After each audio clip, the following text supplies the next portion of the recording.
Have you ever stopped to wonder why managing money seems so complex? Why is it that we use money every day, but most of us were never taught to handle it effectively?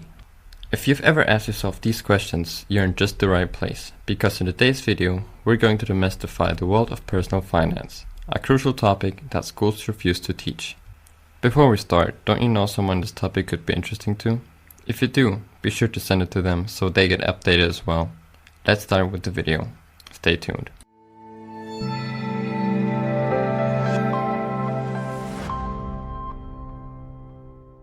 Hi, and welcome back to Money Matters, your trusted, all-inclusive channel for making finance easy and exploring all things you should know about personal finance and investing. Today, we're diving into Personal Finance 101, the class you wish you had in school.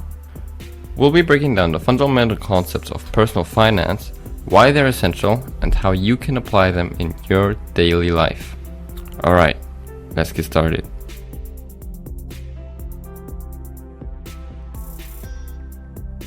Right, let's start with the basics.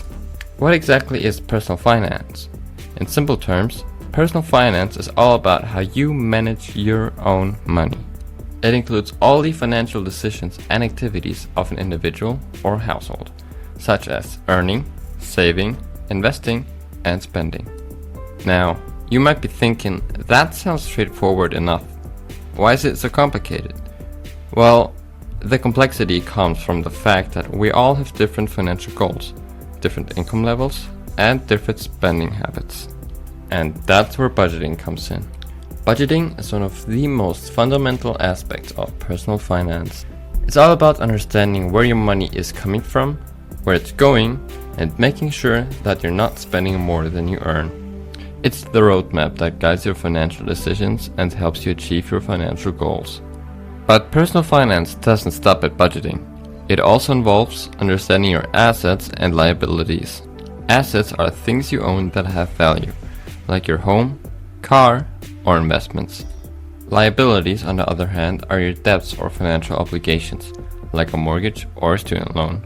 Your goal is to grow your assets and reduce your liabilities over time.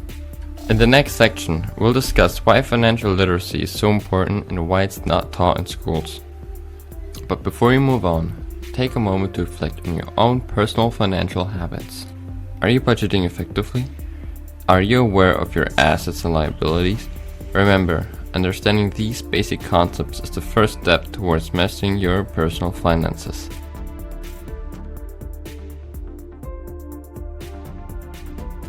Have you ever wondered why we weren't taught about personal finance in school? It's a question many of us have asked. After all, understanding money, how to earn it, save it, spend it wisely, and invest it is a crucial life skill. Yet, it's often overlooked in our education system. Financial literacy is the ability to understand and use various financial skills, including personal finance management, budgeting, and investing. It's what allows us to make informed and effective decisions with all the financial resources we have at our disposal. So why is financial literacy so important? Well, think about it. We live in a world that's becoming increasingly complex with a wide array of financial products and services. Without a basic understanding of these products and services, it's easy to become overwhelmed and make poor financial decisions that can have long-term consequences. Moreover, financial literacy can provide us with a greater sense of security and freedom. It can help us avoid debt, save for retirement, and ensure we're covered for emergencies. It can even open up opportunities for wealth creation through informed investing. Unfortunately, financial literacy is not a standard part of the curriculum in many schools. This is due to the fact that there's a small percentage of people out there that simply don't want you financially literate, but instead have you dependent on your government, 9 to 5, and best case also drowned in debt. Sounds like a fun little group, doesn't it? But that's a topic for its own. Not to worry though, you can of course educate on financial topics outside of school, which is absolutely crucial to do. Which is also exactly what I do. That's why channels like Money Matters are so important. We're here to fill the gaps and provide you with the financial education you need to navigate the financial world confidently. In the next section, we'll delve into the key components of personal finance. But before we do, let's take a moment to think about your own level of financial literacy. Are there areas you could improve? Remember, it's never too late to learn. There's also no shame in asking for help, of course. If you need help with anything, drop it in the comments. If I can help you, I will.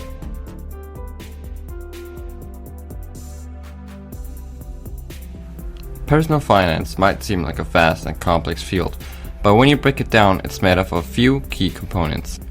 Understanding these components can give you a clear picture of your financial health and guide your financial decisions. So, let's dive into them. Firstly, we have earning.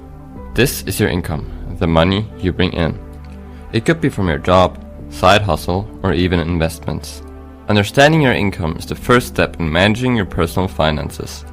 Next up, we got saving.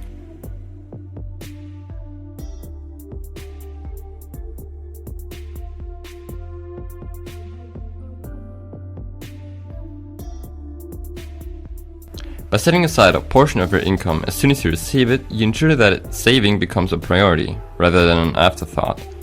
Then, we have spending. This involves all of the money that goes out of your pocket. It's important to spend consciously and live within your means. Creating a budget can help you manage your spending and ensure that it aligns with your financial goals. Investing is another key component. It's how you grow your wealth over time. Investing can involve a range of assets, from stocks and bonds to real estate and mutual funds. The key is to choose investments that align with your risk tolerance and financial goals. Debt is a component we all wish you could avoid, but most of us will deal with it at some point. Understanding the difference between good debt, like a mortgage or student loans, and bad debt, like credit card debt, can help you manage and pay off your debts effectively. Finally, we have protection. This involves planning for uncertainties through insurance and an emergency fund. It's an often overlooked but crucial part of personal finance. In the next section, we'll discuss steps to improve your personal finance. But before we move on, take a moment to reflect on these components in your own life. Are there areas where you could improve? Remember, understanding these components is the foundation of good personal finance management.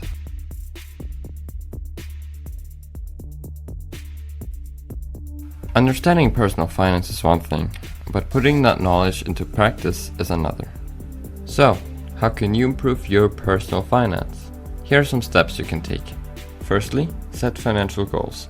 These could be short-term goals like saving for a vacation, or long-term goals like buying a house or retiring comfortably. Having clear goals can motivate you to manage your money effectively. Next, create a budget.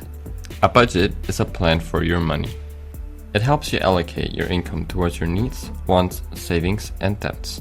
Remember, a budget is not meant to restrict you, but to give you control over your money.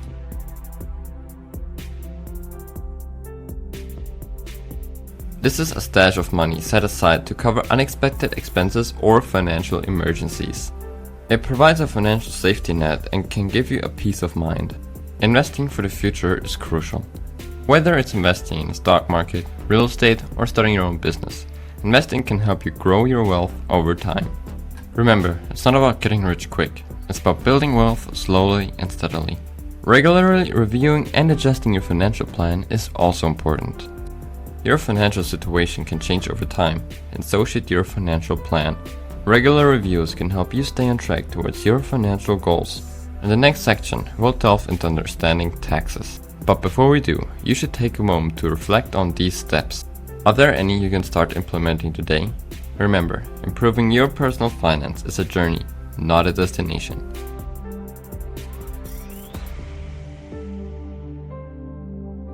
Taxes.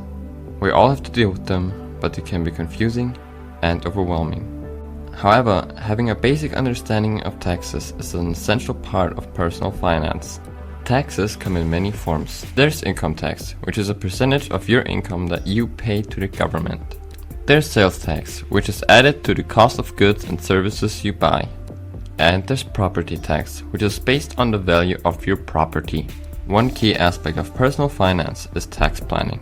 This involves understanding how to manage your financial affairs in a way that minimizes your tax liability.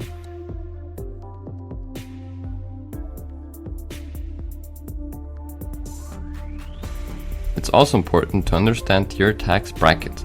This is the rate at which your last dollar of income is taxed.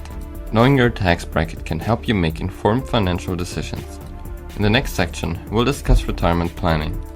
But before we move on, you should take a moment to reflect on your understanding of taxes. Are there areas where you could improve? Remember, understanding taxes can help you keep more of your hard-earned money.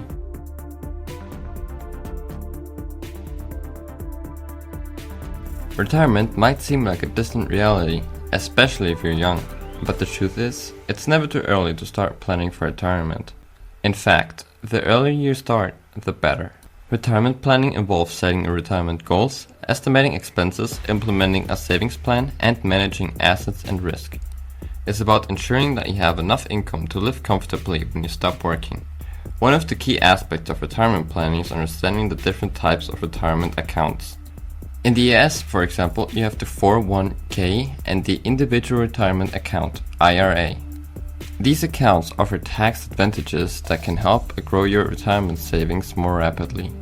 Another important aspect is understanding the concept of compounding. This is when the returns on your investments are reinvested, leading to exponential growth over time.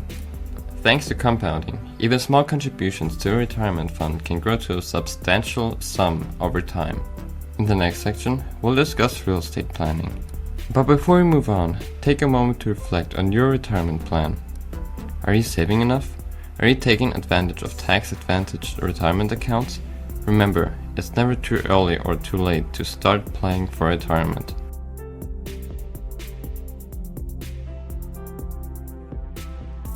Estate planning might sound like something only the wealthy need to worry about, but that's not the case. If you have assets, such as a home, investments, or even personal belongings, you have an estate. And having a plan for it is crucial, regardless of your wealth or age. Estate planning is the process of arranging for the management and disposal of your estate during your life and after death. It involves making decisions about how your assets will be distributed and who will take care of your financial and medical decisions if you're unable to. One key aspect of estate planning is creating a will.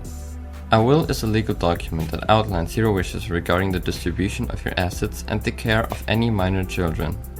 Another important part of estate planning is setting up the power of attorney documents. These documents allow you to appoint someone you trust to handle your financial and medical decisions if you're unable to. In the next section, we'll discuss the importance of credit scores. But before we get there, take a moment to reflect on your estate plan. Do you have a will? Have you set up power of attorney documents? Remember, estate planning is not just for the wealthy, it's for everyone.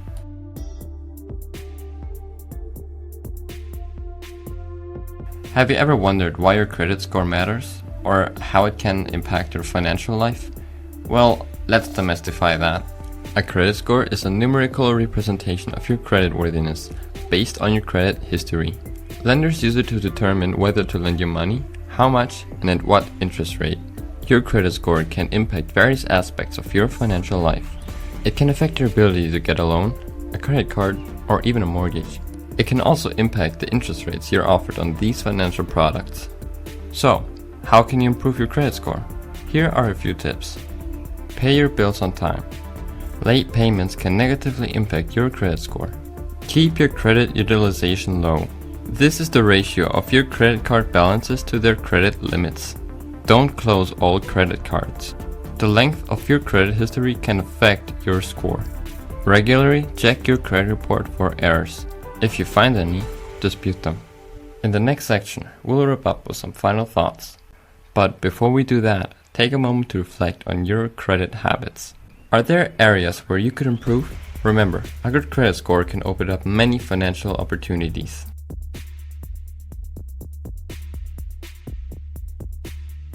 Personal finance may seem daunting, but it doesn't have to be. With a little knowledge and a few good habits, you can take control of your financial future. Remember, personal finance is all about managing your money, understanding your financial goals, and making informed decisions. It's about budgeting, saving, investing, and planning for the future.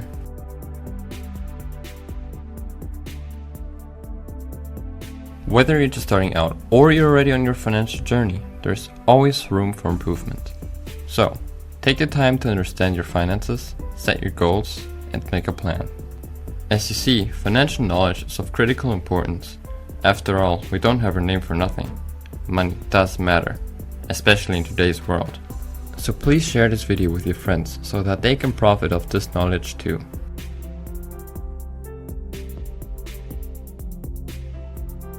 Don't forget to like, comment and subscribe. If there's any topics you'd like to know more about, be sure to drop them in the comments also. And we sure hope to see you next week here at Money Matters, because your money matters.